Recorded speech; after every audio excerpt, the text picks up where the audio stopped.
far we've talked about a bunch of different types of chords. Most of them are fundamentally major or minor in quality. But right now we're going to talk about power chords, which are sometimes called fifth chords. Now these chords do not have a major or minor quality to them at all. The reason that they're called fifth chords is the middle third in the chord is missing. So you only have the root, the fifth, and usually an octave of the root again. Now the second note in your triad, which is called the third, is what actually defines your note as either major or minor. So since this doesn't have that, it's neither. Now I just love these chords for students for a couple of reasons. The first is if you're playing with some other people, but you're not the main instrument, you can add to the music in a powerful way, but you're not going to be overpowering anyone because you're not playing the exact same thing as them, and you're even leaving out some of those notes. So you're just filling in around what they're playing.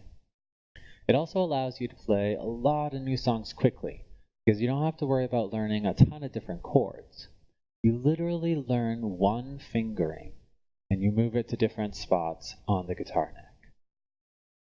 If people are interested in learning bar chords later on, this is a perfect first step on that because you're playing the exact same position as the bar chord, but with the bar chord you're just playing more notes, more fingering.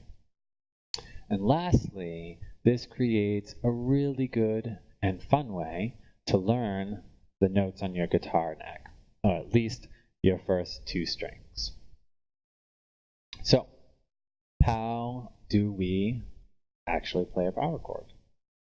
We're going to be playing the exact same fingering for every single one. So I use my index finger.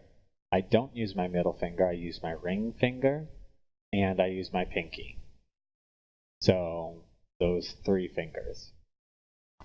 My one finger, my index finger, goes on a string. Right here I'm having it on G. We skip the next fret, and then the next two fingers go on the next two strings. Now with this, we're only playing three strings, so we're only going to play those. We don't play the whole thing like that, because it sounds really bad. So we just play those three strings.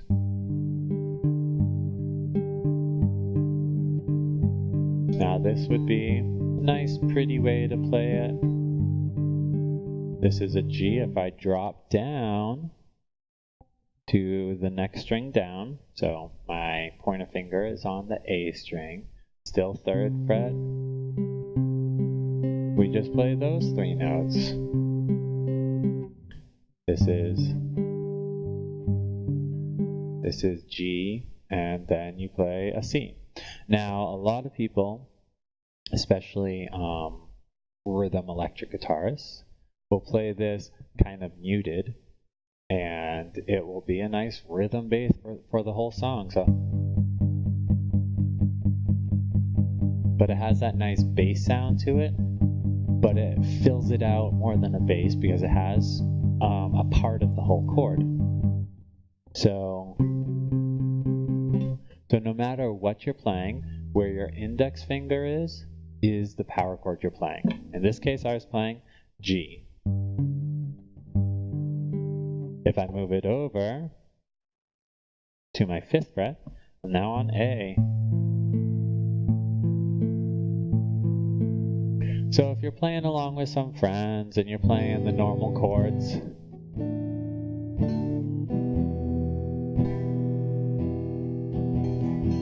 and all of a sudden in the chord chart a weird chord comes up like F sharp minor 7 or F sharp sus 9.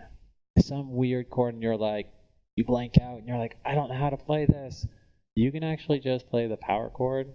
If other people are playing too, you're just going to fill in. It'll sound good. You'll just put your fingers on the F sharp.